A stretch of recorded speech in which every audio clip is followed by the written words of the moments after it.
All right, so yesterday we got the laterals done in the field.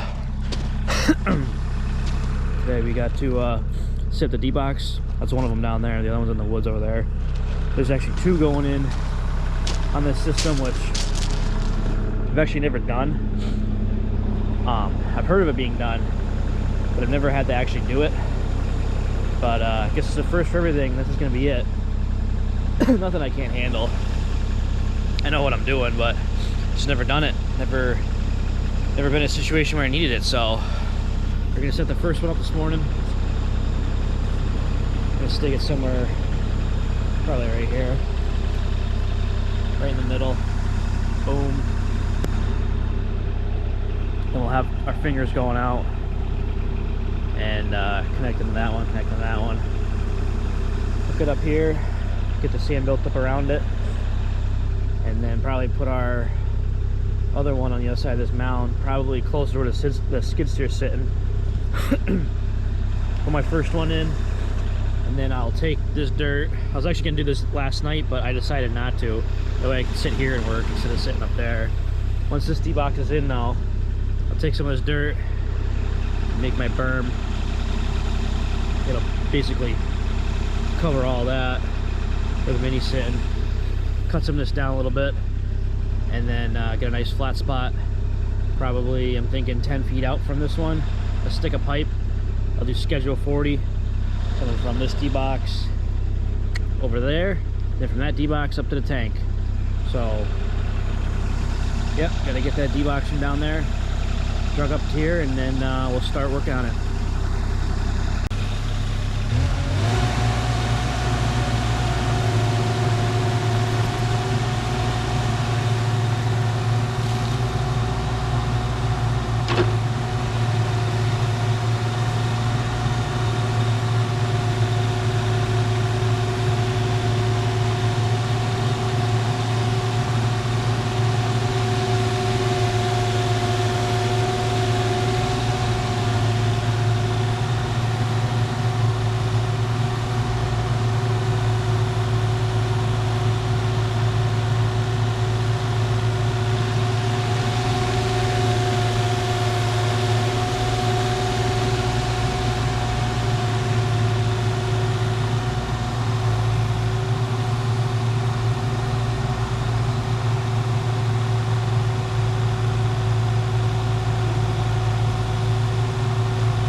once we get the sand in, we can shim underneath these pipes a little bit better, but at least right now the D-box is square.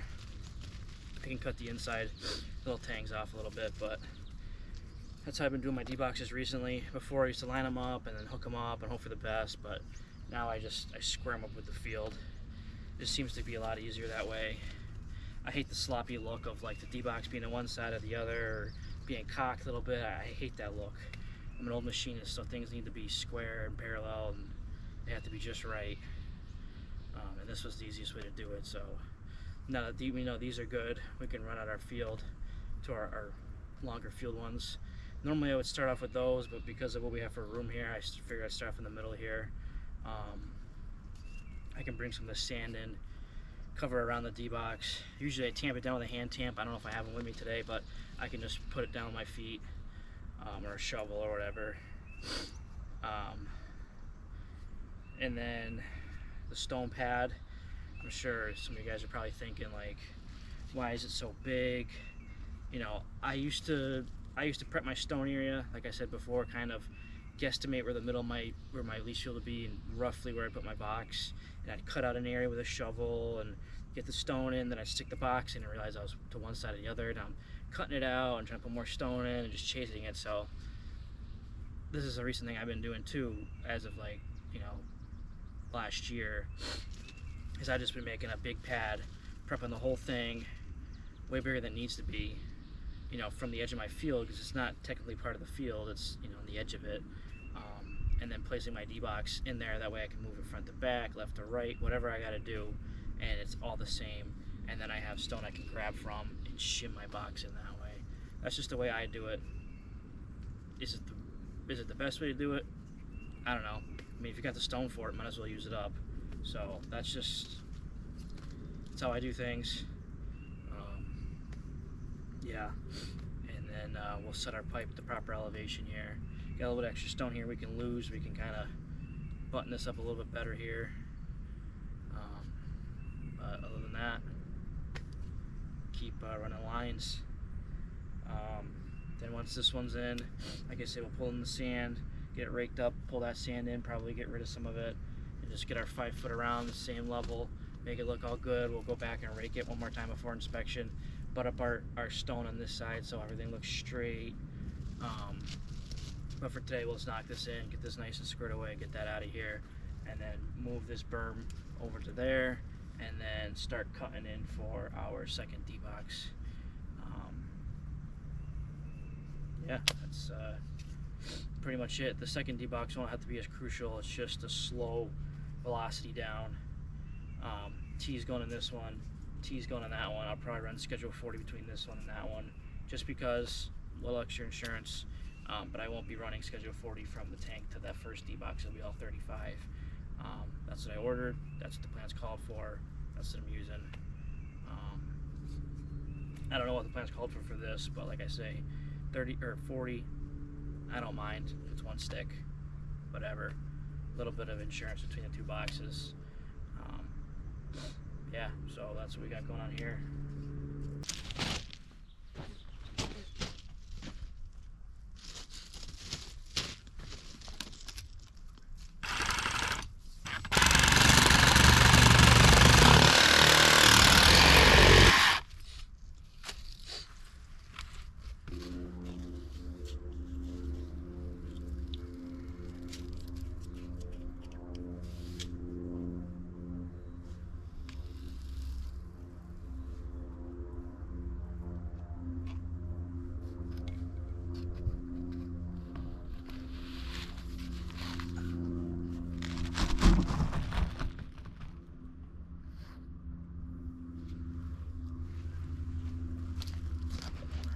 Freaking thing is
what's going on back here at this job.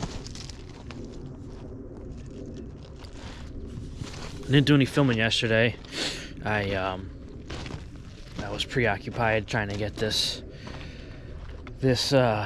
line to my septic tank to leach field started here, and we had to get the tank pumped out and other things, so I was just kind of took the day off from filming yesterday just to kind of get my feet underneath me. It was a little bit of a challenge getting this going.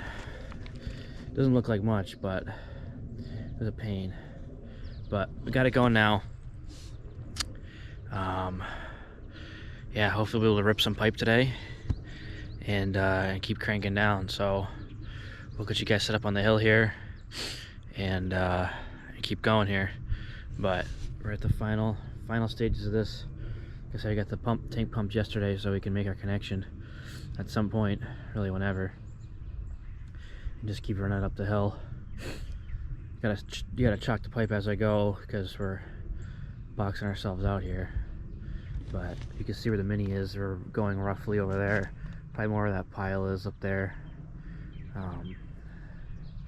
Trying to do too many bends. Hopefully, I'm hoping I don't use any more than 2 bends. But yeah, but we got it going. So let's rip.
going on, guys? I know, I look like shit. My eyes are all swollen. My allergies are killing me. Here, I'll put these on instead. There we go. Oh, my allergies are killing me. I don't know if those look any better. Eh, whatever. Oh, my allergies are killing me. Anyways, finished up this job yesterday. The inspector was supposed to come this morning, but ended up coming yesterday as I was leaving. Getting ready to finish up my video, so I didn't film end of yesterday, but it's all done. Town was out there this morning. I had a meeting this morning, so they were able to do that while I was gone, which works perfect because now that I'm back, we're ready to backfill. So I gotta hook up that riser, and then the homeowner has a riser in the woods that goes to the existing riser, so we'll put that on as well, and then start backfilling. So stay tuned for that. Alright, so we got going up top here. Got our tank risers on. Got an effluent filter on the outlet. And then got our line coming out. Going all the way downhill here. This is a roller coaster for your wastewater. Put a clean out right there just so it's such a long run. If you're gonna get it cameraed, you don't have to dig it up and cut the pipe. You can just go right to that clean out and go right the rest of the way. So that's what that's for. Got our D-boxes down there, boom, boom, and then our field. But I'm gonna backfill this up here for now. Once I get down there, I'll show you guys the field up back this way. All right, so this is at the bottom of the leach field looking up. It's our second, or our first D-box. It's our second D-box. Got a T in there. Got a T in that one. Schedule 40 over. There's our field. There's our massive roller coaster for your turds. It's like an amusement park for your poop, but yeah, start backfilling this. Well, we start backfilling up there already, but continue backfilling, and yeah.